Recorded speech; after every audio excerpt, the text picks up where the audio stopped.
زما یو کشر زوی دی بیګا ما ته وایي چې ما ته یو سړي سوال را باندې کړی دی خو ما ته وایي چې پلار ته به دې زما نوم نه اخلې چې یو سړی خدای هم نه مني رسول هم نه مني قرآن هم نه مني دین هم نه مني مذهب هم نه مني هیڅ نه مني اب په څه قایل کې نو ما ورته وایي چې هغه ته ووایه چې ما سره خپله خبرې وکړي نو ته ماشوم هلکې که زه تا ته ووایم نو ته پې هغه پوهولی نه شي سهار مې سړی ولیدو زه پوه یم چې دا کم سړی دی ما وی چې هلکه بېګا تا زما زوی ته څه سوال جواب کړی وی نه نه جي ما څنګه دې نه و کړی ټیک به اوس هغه سوال کوې چې زه تاله جواب درکړم وی جي هسې بایدیوی غوندې بایدیوی غوندې ما تړه کې دا سوچ راغی نو چې مال مولانا صاحب نه زه شرمېږم او تپوس ترې وکړم که یو سړی خدای هم نه مني دام نه مني دام مال خویندې دې څو دي ویلې دوه او مال مور دې میندې دې څو دي ویلې یوه مال واده دې کله دی ویل یو میاشت یوه نیمه پس دی مال چا سره دی ویل تاسو ته پته نه ده پلاني سړي لور ما کړې ده نو مال د هغه لور او ستا خویندو کې څه فرق شته ویلې نه هغه هم جینکۍ دي او دا هم جینکۍ دي نو مال د خپلې خور سره دې ولې نکاح نه کول یا د خپلې مور سره دې ولې د شپې نه سملاستې چې تا هغه پردي کور جینۍ به کور ته راولې خو لنډ کار وکړه داسې شو ویل جي دا خو ناجایز دي مال دا ناجایز ټکی چا ویلی دی ویل دا خدای ویلی دی مال اوس دې خدای ومنل بس غوږونه یې ونیو پوزه یې په دې ځمکه راښکه چې مال چې جوړ سرمنې ته یې وړه ویل بس چې معافي غواړم اسان کار دی ستا په دې دماغو کې دا چا چولی دي چې پردی ښځه کور ته راوله او خپلې خور سره نکاح مه کوه دا چا چولی دي وی چې دا خدای چولی ما دغې ته خدای وایي دا خدای چې ته وینې نه نو خدای دغې ته وایي چې دا چا ستا په دماغ کې اچولی دي چې دا ستا خور ده او دې سره چې دی ناجایز تعلق دا جایز نه دی دغې ته خدای وایي داسې روان شو بیا را واپس شو ویل یو بل عرض کولی شو مال وایه زه یریږه مه مانه زه څه بلا خو نه یم ویلې چې هر کله خدای دومره لوی عظیم ذات دی او دومره د خوند او د شان ذات دی نو په کارو چې د دنیا کې مونږ خو لیدلی وی لږ دا مسانه خبره دا تا چې د چا لور کړې دا څوک ده وی دا مې د ماما لور ده مال ته ورکه راځې راځې ویل کله کله ورځم ماله جینۍ ویني وی نه چې ما وګوري پټه شي چا سره چې کویدن شوي که نه په داسې غم اورېدلي چې خاندې او که جاړې څه په لوی قهر اخته کویدن شوي جینۍ چې نه هغه د سخر نه هم پټېږي خواښې نه هم پټېږي چا نه چې کویدن که ملک سره هغه نه هم پټېږي مال په دې مې پوه کړه چې د ماما لور دې د سکا وړاندې درنه نه پټېدل اوس درنه ولې پټېږي په دې راز پوهې ویل والله که پې پوهې مال دې کې راز دا دی چې چا سره دې مینه شي او هغه څومره نه وینې نو محبت به دې زیاتېږي ورسره دومره خو به چېرته څه لیدلي را لیدلي ماما څه خو به م لیدلي عاشق وی وعده وصل چو شود نزدیک وعده وصل چو شود نزدیک آتش شوق تیز تر گردد محبوب سره د ملاقات وعده چې نزدیکیږي نو د عشق اور نور تیزیږي تاسو خیال راغی وعده وصل چو شود نزدیک آتش شوق تیز تر گردد بیا چې د محبوب کوسې او لارې درته نصیب شي نو چورسی بکوه دلبر بس پار جان مستا کہ مباد بار دیگر نرسی بدی تمنا بیا چې د محبوب کوسې ته ورسی نو ځان پورا قربان کا کېدای شي چې دا کوسې درته بیا نو نصیب نشي بیا عزیزه محبوب سره چې د وصال شپه راشي د وصال شپه د ملاقات شپه نو د عاشق تقاضا دای چې کاش چې دا شپه دومره اوږده وای خدایا چاډو تېرېدی نه. په دې څه دلیل دی عزیزانو؟ که تاسو خیال کړئ د معراج شپه دومره اوږده وه چې د هغې علم سوا د الله نه بل چاته نشته. دا شاعرانو ماهرانو چرته شعرونه جوړ کړي چې دي د معراج شپه 18 کاله دغه شپه وه او په دې مقدار سره اوږده وه. بې یو تیلي نه څوک خبر نه وی جانا او احمد نبي سلطانه معراج دې مبارک. دې ته دا د کلي ښکلو خلک ناست دي، دا د خدای ساده او د خدای ناپویه. واه واه اوس په دې ډبې نه دي چې دا د 18 کاله دغه شپه وه، نو په دغه شپه خو یا خدای ته پته وه یا رسول ته پته وه، نو د شاعر له د 18 کاله څنګه پته ولګي؟ دا جنګنامې او نورنامې او وفاتنامې تاسو خیال راغی دي دا د باټانو یادې کړي دي او د کلو ته لاړ شي صاحب 2 او 3 ګنټې لګیایي باټ توپ کوي او دا بوډاګان ورته ناستي ورته جاړي. دا علم سوا د الله نه بل هیچا ته اعتراض په یو دا کېږي چې دا شپه دومره اوږده وه چې سوا د الله نه بل چاته علم نه و. نو پیغمبر چې د کوره تلو روانېدو معراج ته او بسترې نه پاسېده نو چې راغی بستره همغسې ګرمه وه. د کوره چې ووتو دروازې هغه کنجي په ګړب سره خوځېده شروع شو، نو چې راغی نو کنجي همغسې خوځېده. نو دومره زمانې چې دا شپه اوږده وه نو بستره یخه ولې نه شوه یا کنجي ولاړه ولې نه وه؟ دا علماء محققینو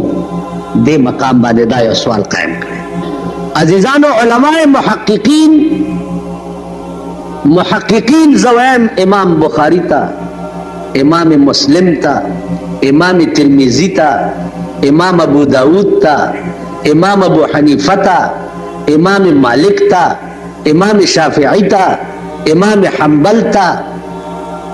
دا علماء محققین. اوس په پاکستان کې هر سړی علماء محقق دی. دا علامه ټکی دی، علامه. دا علامه اوس ما غوندې جاهل تم چې په پوسټرو کې نوم لیکي حضرت العلامه مولانا بجلیگر. علامه ټکی دې وخت کې د پاکستان او د هندوستان په ځمکه علامهګان شاید چې لس بم نه وي. اوس په علامه ټکي زه تاسو پوهولی نه شم چې علامه څه ته وایي. 21 علم دي، 21 او په 21 علمونو باندې چې داسې عبور وي چې 21 واړه علم د الف غوندې ورته یادي، هغې ته علامه وایي. ما په خبرو پوهېږئ؟ 21 علمه چې د الف غوندې ورته یاد وي هغې ته علامه. زمونږ په ملک کې او په هندوستان کې شاید چې 10 علامهګان به م نه وي. یو په ټول صوبه سرحد کې علامه چې و مولانا شمس الحق افغاني، چا پېژندوم نه. نو عزیزانو علماء محققین دغې خلقو ته وایي. اوس که خیال وکړئ کتاب هر سړی لیکي، رسالې لیکي، څوک د حج کتابونه لیکي، څوک دا د حج کتابونه چې چا لیکلي دي که حاجیان چې هلته لاړ شي د خدای په قهر اخته وي. طواف کوي کتاب یې مخې ته نیولی، د دوی دا عقیده وي چې دې کتاب کې که دا دعا دې ونه ویله نو حج جوړ نه کېږي. دا حاجیان تاسو ته دي څوک؟ والله که لاړ شي د ضیاءالحق په حکومت کې 40,000 ته حج ورسېد، 40,000 ته. هله حج کانفرنس ته جوړنجو صاحب افتتاح وکړه، شرمېدلو. غریب سړی که د خدای کور ته تللو غواړي چې ښځه خرڅه کي هم نشي تللی. 40,000 ته یې ورسول، د غریبه د وس نه ووت. مالدار حج ته په خدای قسم که حج ته ځي، هغې حج ته نه ځي چې په ایرپورټ باندې راکوز شي او ښځه ورسره بربنډه د جاز نه راکوزه شي. او خلق استقبال ته ورغلی نو دا حج نه راغی دا ځن طلاق چې بربنډه ښځه ورسره د ایرپورټ باندې راکوزه شي نو د چا چې 40,000 روپۍ نه لري د دغه د اسلام د ټیکدار په حکومت کې والله که حج ته لاړ شي. علماء محققین عزیزانو دا یو سوال قائم کړی دا شپه دومره اوږده وه نو کونجي ولې خوځېده یا بستره ولې یخه شوې نه وه. عزیزانو که تاسو خیال وکئ د وصال شپه د عاشق او د معشوق په منځ کې دا شپه راټینګول دا د چا په وس کې نه ده سوا د خدای نه که دا د چا په وس کې نه ده. نو عاشق او معشوقه قدرتی طور چې سبا راوخیږي نو جدا شي ځکه چې رڼا شي او د عشق د پاره رڼا چې دا زهر قاتل دی. رحمان بابا وایي چې ما ته لږه لږه دعا کوئ څه ګولی اچوم هغې سره خبره رانه هېرېږي. بیا بعضې خلقو دا پراپیګنډه کړې ده وایي بجګر مولا لیونی شو. ما وی چې دا لیونیان ارامیان مې خښ کړي نی والله که زه تر هغې لیونی شم نو بیماري خو پکې راځي که نه. رحمان بابا شعر دی چې د چکنا چکنی بیلتون په نیمه شپه شي د چکنا چکنی بیلتون په نیمه شپه شي ستاو زما په حال غما شو د سبا مخ. چکنا چکنی یو دوه مرغان یو د سیند په یو غاړه ناست دي او یو د سیند په بله غاړه ناست دي نو خپلو کې خبرې کوي د راز و نیاز خبرې وي د هغې منځ کې چې د نیمې شپې ستوری راوخیږي نو نور مارغان پې بیا خبرېږي دوی هغه خپله مینه بس پرېږدي او سره جدا شي. نو رحمان بابا وایي چې د چکنا چکنی بیلتون په نیمه شپه شي ستاو زما په حال غما شو د سبا مخ زراغلی یم پتا پس پدا مخ کته نوی ما بس کول پدا مخ. څوک چې چا پسې یعنی چا پسې ځینو هغه طرف پې ښه لګي که نه. زراغلی یم پتا پس پدا مخ کته نوی ما بس کول پدا مخ دا خو مخ زما وتا خدای هیڅ کړو ګنې هر یو اشنا ګوري د اشنا مخ. رحمان ستا په مخ دا ورانه دنیا ګوري بې له تا ورښکاره مشه د دنیا مخ. دنیا څه جناب رسول الله د وفات آواز یو سړی واورېدو په پټي کې ګوټ کول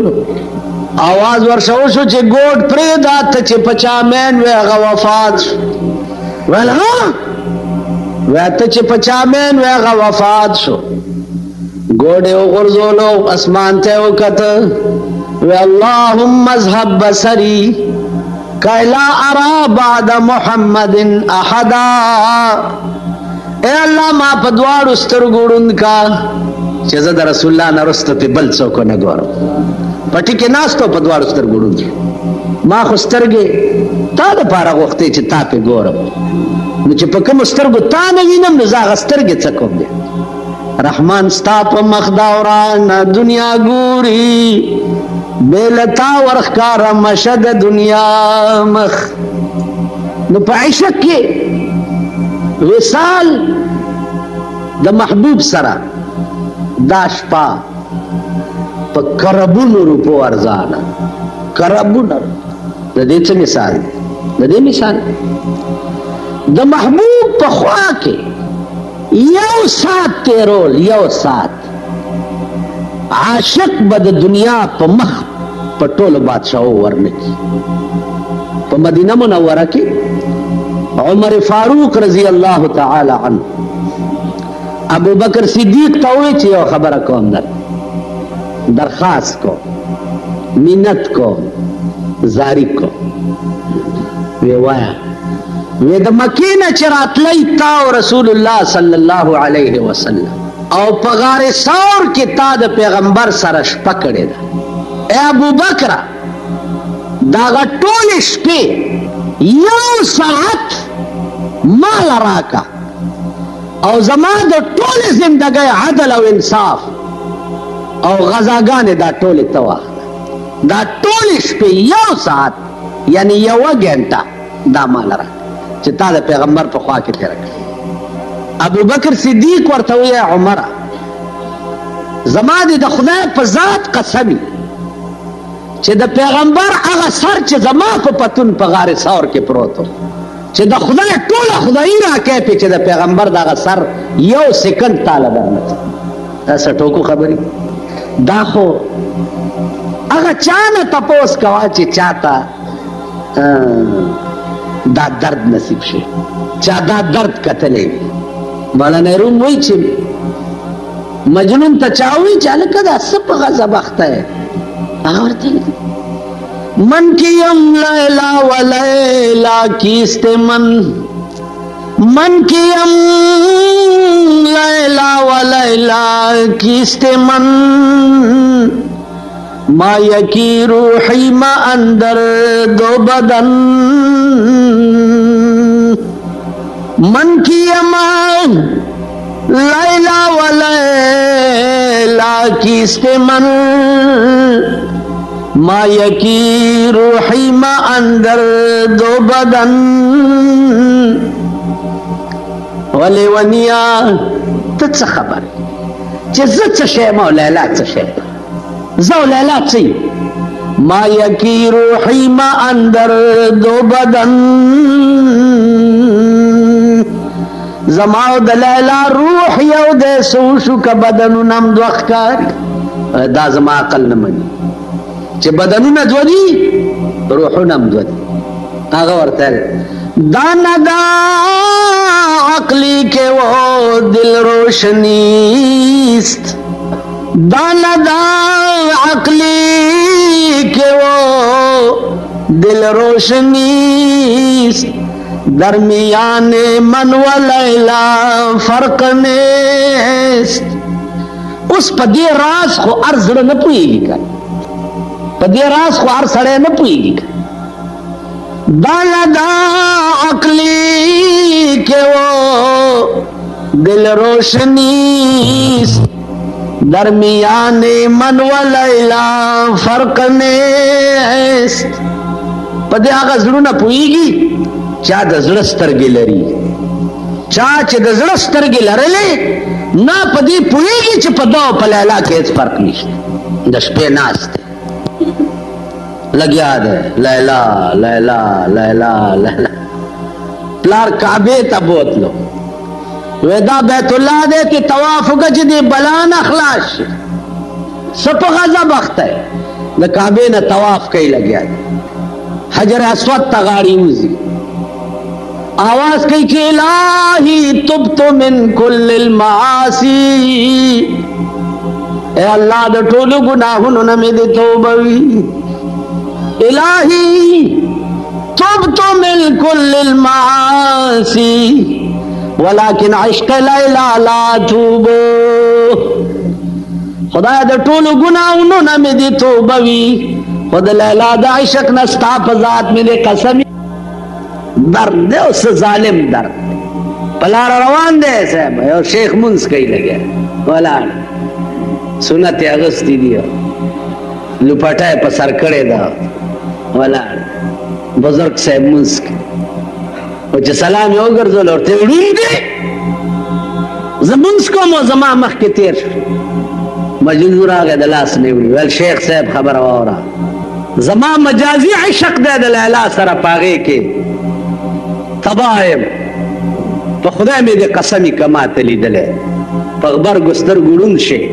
ता हकीकी माशुके तवलारे न जदे संग उली दम जदे इंसान आशिके मा तने ली दले और तदा हकीकी महबूब तवलारे न ताज संग उली दर्द दे जालिम अकबर वही कन वही माशूक के रुतबे को माशूक के रुतबे को माशर में कोई देखे अल्लाह भी मजनू को लैला नजर आता है।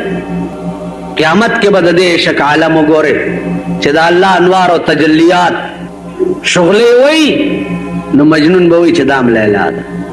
دې عزیزانو استغراق وای تاسو دا پوه نشئ مونږ خو دا زمونږ زمانه داسې عجیبه غوندې ده دا بعضې خلک ځان ته پړی لیکې وایي پړی لیکې په پاکستان کې لا پړی لیکې کم ځای دي خدای ته وګوره پړی لیکې دوی ځان ته پړی لیکې وایي دا چا چې ایف اے بی ایم اے کړي دا پړی لیکې دي او مونږ ملیان نه ملا دی یعنې مونږ خري دا چې دي دا پړی لیکې یعنې چا چې دا د غوایي متیاز یې زده کړي انګریزي وګورئ د غوایي متیاز یم چې په لاره ځي داسې داسې کېږي چا چې د غوایي متیاز علم ویلی دا پړی لیکې دي خیال م راغی چا چې قرآن او حدیث ویلی دا جاهل دی چا کیمسټري ویلی دا او چا دا ټیزن ساینس ویلی دی که نه جي پاکستان ته ګوره ساینس ته ګوره وایي ابی مې لیونی شوه په تورجمې باټینګن غواړي پاکستان ته ګوره ساینس ته ګوره پاکستان ته ګوره جهازونو جوړولو ته ګوره پاکستان ته ګوره بحري بیړۍ جوړولو ته ګوره دا روټي خلاص دوی په دفترو کې بسکټي خوري او چې مازدیګر روزي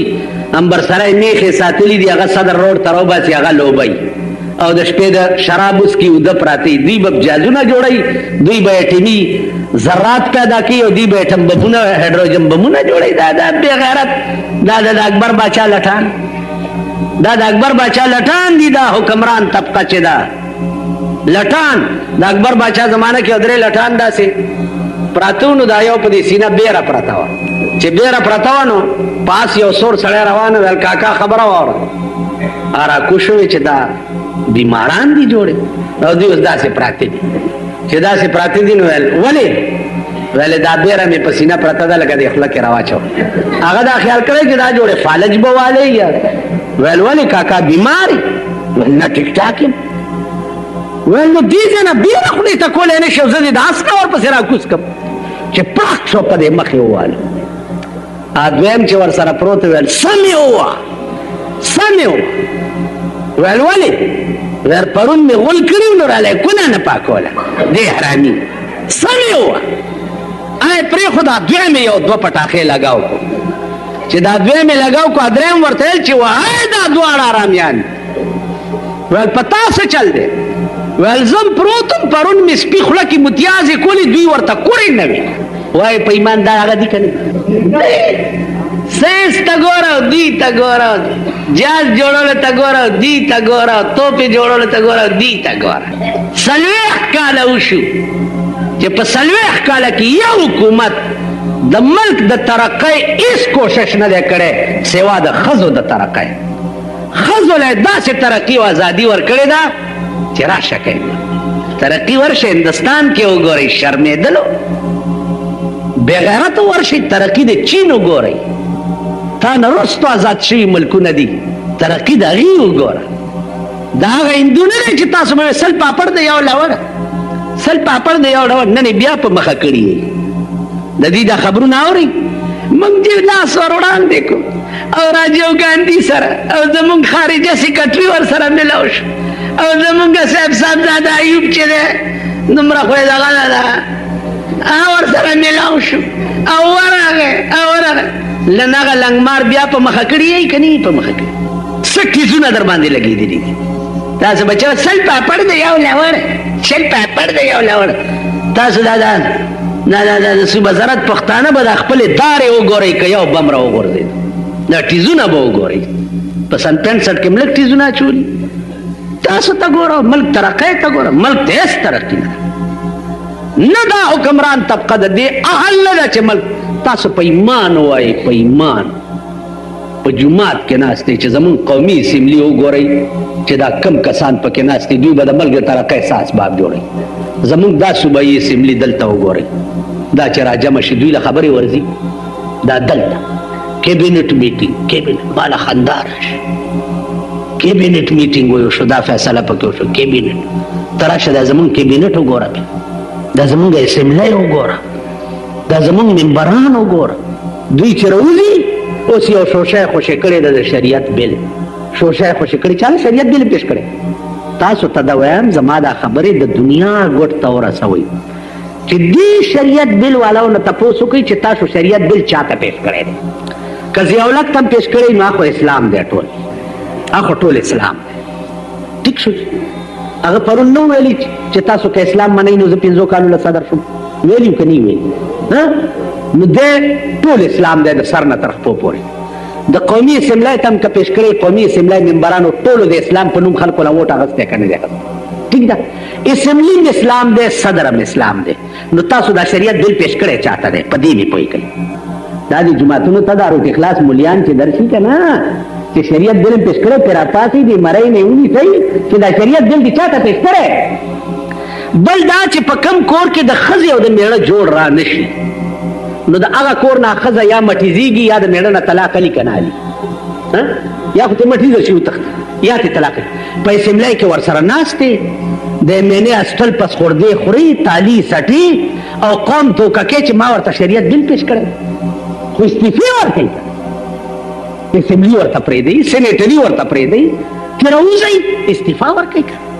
نو دا بل ډونګ مچو کړی صاحب چې کال خو تیر شي که نه نو یو شوشه پرېږدي نو ټول کال بیا بیا خلک اخته په شوشه صدر صاحب بیا د خیر په غونډه کینی بیت الله شریف ته منډه کړي چې یا الله شوشه مې پرېښې پکې مې کامیاب کړه پکې کامیاب کړی کال بیا خپل دی مخکې کال له به وګورې بله یو شوشه به پرېږدي دا 10 کاله په دې شوشو تیر کړه والله که نه اسلام شته نه دین شته نه مذهب شته نه په دې ملک شرعي نظام وګورې دومره ده چې هر سړي ته پړه کې دا درد ساتل پکار دي چې خدای د ملک قانون قرآن پکار دی د ملک قانون شریعت پکار دی دا پاکستان د ډیرو خلکو په قربانو او په وینو جوړو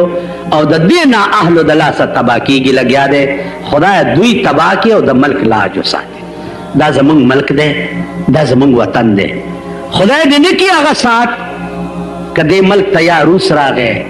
دې ملک ته یا هندو راغی زمونږ به څه حالي مونږ به بیا هغسې سپي یو لکه د انګریزانو په وخت کې چې سپي د انګریزانو د آسونو خاشڼه به مونږ پاکول او د انګریزانو بوټان به مونږ پالش کول او د هندوانو د هغه پیتلو لوښي به مونږ وینځل زمونږ دې کلي کې یو دې کلي کې دا چې مبارک کلی دی زه چې پکې ناست یم دې کلي کې یو د هندوانو تالي سټو نو پیسې ورسره بیا ډېرې رالې نو ما ته یو ورځ وایي چې ملا صاحب ملا ملا ما وایي د سړي زوی شو ما نه وي لیدلی تا چې د هندوانو هغه برتنونه به دې مانځ کول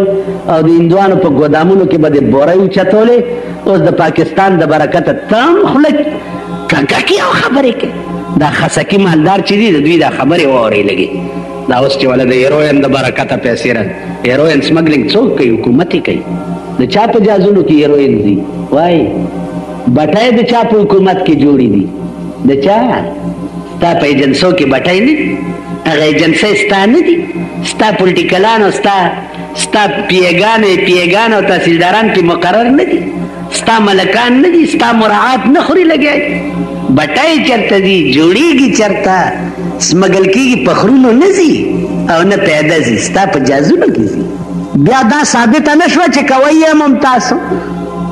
ملاو ورسره تاسو یې نو وی درمیان قار دریا ہم چو بندم کر گئی باز میں گوئی کے دامن تر مکن ہوشیار باز کیم پخپلا تو ملامت کیم ماں سو کی کئی نند قوم بچی کدے روین دلاسا تبا کی گی زموار تاسو یہ زبو غارم چی پدے ملک بدا شیر نہیں اور زبد ملک و کمرانے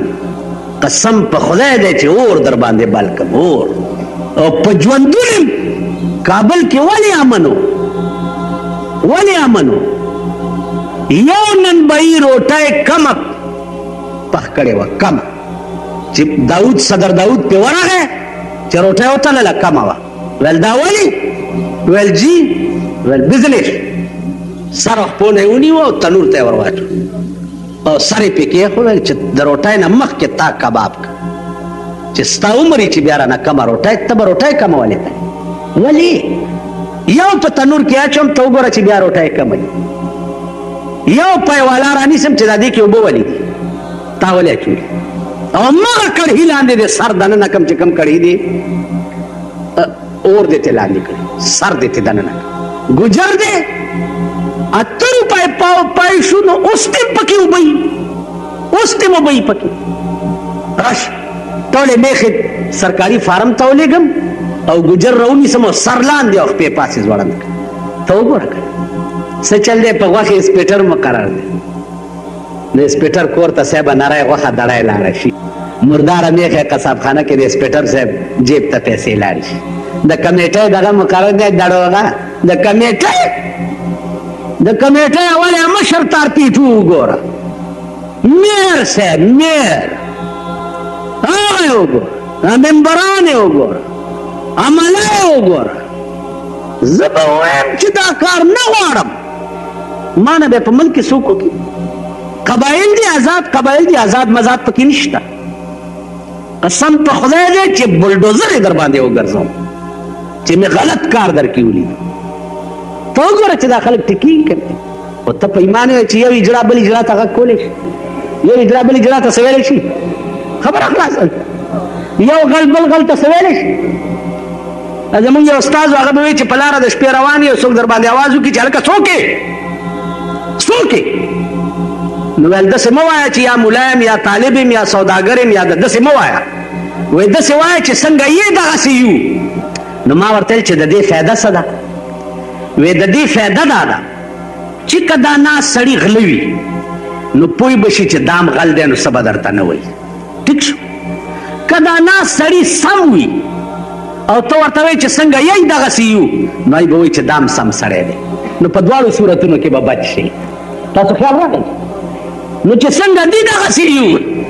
غله دي او مونږ هم غله یو. نو واده دی د نوجوان هلکانو ته وایم، دا ځوانان هلکان واورئ، وایي تل به نه یي ستا ځواني او زما سوالونه. سوال د عاشق همیشه حسن ته کېږي،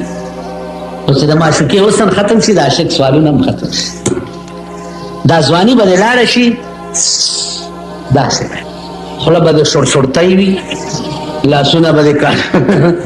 دې خوا وګورئ. بجای د دې چې ته پردي واده کې یو ججر کلاشنکوف کارتوس خلاص او هغه پیسې راوړې دلته سپارې پې والې چې د چا بچي به پکې سبق ووایي. د خدای دپاره که لږ د سړي د بچي سر در پورې وي پې سوچ وکړه. چا په پردي واده کې ججر ته شول د هغې به لوی اجر وي د خدای په نیز او که د دې به لوی اجر. واده دی ګامه سیټه دې راغوښتي، راشئ او کښېنئ او پاسئ او هلته راوړه دلته راوړه غوښه راوړه قورمه راوړه پلانې راوړه. هلکان هم په قهر اخته یي، ښځې په قهر اخته یي. بله ورځ یو مونږ اشنا واده و، زه ودونه له په عمر کې چېرته نه یم تللی، ځکه چې ودونه د سړیتوب وینه نو په عمر یو ځل تللی یم. کښېنئ پاسئ ودرېږئ ځای نه دی اوسګار ودرېږئ. اوی مای والله 13 کاله وشو بیا نه یم تللی. ما د واده وریجې نه دي خوړې، دې ته ټینګېده ډېر ګران. هلکه واده څنګه ډېر ښه و. نن یو بوډا نه تپوس کوم پرون واده له تللی ویل سرې کړې پکې وي، چرګان پکې وي، معقول تی پکې وي او فیرني پکې وه او دغه د مال په ګیره خو به دې ډېره رابېدلې وایي ته کله دې شه چې ته په معقول تی پکې دې ته ټینګېده ګران. دا خو ډېر خنزیر ځای دی که نه، نفس دا خو ډېر پلید شی دی. د دې مقتضیات پوره کولو سره به جهنم ته ځي. دا د واده اخراجات که ته راوړې او دلته پې یو چپر جوړ کړې چې سبا له د خدای قرآن ته لاندې څوک ووایي وایي په ایمان دا به لوی اجر او کا به لوی اجر. راشئ د پلوسو خلقو زما وړوکی تاسو کې لوی شوی یم، راشئ انقلاب راولئ ځان کې، اعلان وکئ تمام علاقې په سطح چې بس نن نه بعد به د مړي خیرات هم دای او د واده روټۍ به هم دای. ایمان ته هلکه زما واده و زما افسوس دا دی چې پړوسی زموږ ملګري اوس مړه دي ټول خدای دې یو ګل زمان ژوندی دی چې راغلی که نه ښه زما واده دا بیزیګر والا ما ته وایي چې هلکه کارډ ما زما د خپله کارډ نه خرابه ده کارډ نه والله د زوی واده مې کړی راغله شي هلته څه شته زما واده چې رالم خلک ویل چاته مال ولې ما د چا روټۍ خوړلې د واده ویل نه مال په ما د پلار حق اوسه ځای ورک شئ نه د چا خورم او مې را باندې خورم خلاص نه چا مړ کړم نه چا را باندې راپورټ وکړو نه چا قید کړ مور مې مړه وه خیراتون ته مدرسې تم درکې مدرسې تم ولېږلو سب چې زمونږ وسو ځای چې د مور پسې صدقه جاریه وشي لور مړه وه دغه چله اپریدي مونږ اپریدي نه خدای په تورې بلا ووال کا ما ته وایي چې هاي نو شوه وړمبی ماښام دې خراب کړه معلومبی ماښام ستاسو تباه دی تباه تاسو په ړومبي ماښام په قبر کې تصلور بولي په دې زه خپهېږم که په دې ته خپهېږم دې له درد پکار ما درد چې د چا زړه کې د صدقې جاریې سیټي کریم بخش جوماتونه او عیدګاګانې او مدرسې جوړې کړې وې 15 کاله پسې د مرګ نه رایستی زه چې ورغلم تابوت یې رایستی و مولانا صاحب هرات مولوي صاحب ورته ویې ویمه چې پرای نه نیځئ ویل نه نه مونږ یې ګورو خو چې ډه چې ورکو تابوت یې ترې لرې کړو په خدای باور وکئ ماښام دی 15 واړه وخته یو ځای کېږي چا د لمبا اوبه هم په دې ګیره کې پرخې غوندې نښتې دا مالي دی دا کفن او د هغه دا مخ تا به وایي چې راپاسي او ستړي مشي را سره د هغه ټول ژوند داسې تېر چېرته جومات ګورې سیټي کریم بخه جوړ کړی چېرته مدرسه ګورې سیټي کریم بخه جوړه کړې د هغه ټول ژوند داسې 15 کاله پس ته خو 15 ورځې پس دا خپل مړي راوباسه چې 15,000 کاله روټۍ خوند درنه ته څه خبرې په دې اخون بابا دیره کې 300 کاله پس یو مړي لحد سوری 300 کاله او زه ورغلم چې لحد سوری شو ما سوری لږ نور کولاو کې چې مې داسې وکتل د شوی کړې خامتا کپنې دومره یې زلفې وې او دومره یې ګیره هغه ګلکارانو ته مې ویل زما دا لاس وخت په دې په ونیسئ زه دې مړي له لاس وروړم که راښکمه چې داسې مې راډک وایي چې لاس مې وروړو دا مخ تا بیل مالوچ دي دا کپن مې چې داسې کو تا بیل چې اوس د جولا نه چا شوی کړې خامتا راوړې په دې چوړې 300 کاله تاسو خیال راغی زما عزیزانو عرض دا و چې دا د اورېدو درته یم دا د لیدو چې د چا ژوند داسې تېري د هغه د مرګ نه رستم دا په دې نوتیه دیره کې 18 ورځې پس یو مړی راوویست 18 ورځې ډېر ټوپونه یې وال چې مولانا صاحب مونږ یې کلي ته وړو مال مه کوئ بیړه مغر کشه ګناه ده ویل نه وړو یې خیر مالزی ورک شي چې دې لاړې یو ګنټه پس زم ورپسې ورغم چې د لحد تخته خو یې رالرې کړه په خدای باور وکړئ چې 1000 واړه لړمان ترې راووته د لحد 1000 واړه لړمان بله درته وایي ترمزو حاجي صاحب زیارت ته تللی و باجوړ ته تلم هلته ور واړو یو بوډا سړی سلام علیکم وعلیکم سال دی جي حاجي صاحب زیارت خو دې وکړو او راځه چې یو بل زیارت ته بوت ای قبر سره وی دا طالب دی داود باجوړ حاجي صاحب سره په غزا کې شهید شپږ میاشتې پسې د وطن خلق خپلوان راغله چې مونږ یې وباسو حاجي صاحب منې کړه چې وباسئ یې ما ډېر څه یې وکړه نه منې کېده چې نه منې کېده ځئ چې سم خوښه دا وکړه چې قبر یې پرانیسته او تختې ترې رالرې کړه هلته دا د کاڼي تبزې غوندې لحد ته یې ودرولې چې رالرې کړې د دې خپو د طرف نه د ګلاب بوټی زرغونو او هغه تانګ یې داسې په سینه راغلی او تک سور ګلاب د د سپېږمو ته داسې ولاړ عزیزانو دا د اورېدو خبرې نه دي قبر خو علم غیب سره تعلق لري لیکن کله کله دا انکشافات هم قدرت په خلقو کړي دي کتلي دي په سترګو نو دا عالم آخرت دی عزیزانو دا عالم پکې دی او دا حالت نو ښه حالت به د هغه چا چې په دنیا کې قرآن او حدیث سره را دا مدرسه ده خدای دې توفیق درکړي چې تاسو ښځې وګورئ ښځې خیرات ومنئ نظر ومنئ صدقه هر څه چې وکئ دغه ځای ته رالېږئ کتابونه ورته پیالئ پوزي ورته پیالئ کمرې ورته یو 2 جوړې کئ یو کمیټۍ جوړه کئ د دې کلي د علاقې په سطح باندې چې د دې ځای خدمت وشي کوئ به دا 100 روپو چک دی د مجاهدین باچا د طرفه دا سړی مخلص سړی دی دعا ورته کوئ چې خدای پاک نور د خدمت کولو توفیق ورکړي بچي ورته خدای وپایي او نیکان یې ورته لوی کړي زما خو د جیل ملګری پاتې شوی دی ما ته خو ښه سړی ښکاري نو خبر نه یم چې تاسو بیا څنګه ګڼئ زه خو ښه سړی هغه چاته یم چې د چا خیر غواړي حاجي یار محمد صاحب د 10,000 روپو اعلان دا د مجاهدین باچا چک والا وای بچیا پرېدم امنا بسم الله کوي دا گزارونه غټ شروع شو نو تاسو نه مې دوه مطالبې دي یو خو سره داس چې څه مکړه به ټیکي ټیک ده جی بل آینده دپاره پړه کې دا قصد وکړي چې خدای په ما دې څه مهرباني کوله نو ستا د دین به پکې عیسایي ټیک شو جي سره داس چې څه فکر نشته وړه کې دا قصد وکړي چې خدای څه مهرباني دې په ما کوله نو ستا دې په وګورئ یو مزېداره خبره راکوم یو پیر ته یو سړی روان هلکې خیال وکړو چې پیرانو له خو خلک تحفې او ډالۍ وړي ما سره خو څه نشته نو په لاره تله داسې نري نري ډکي راټولولو یو دومره ګېډی جوړ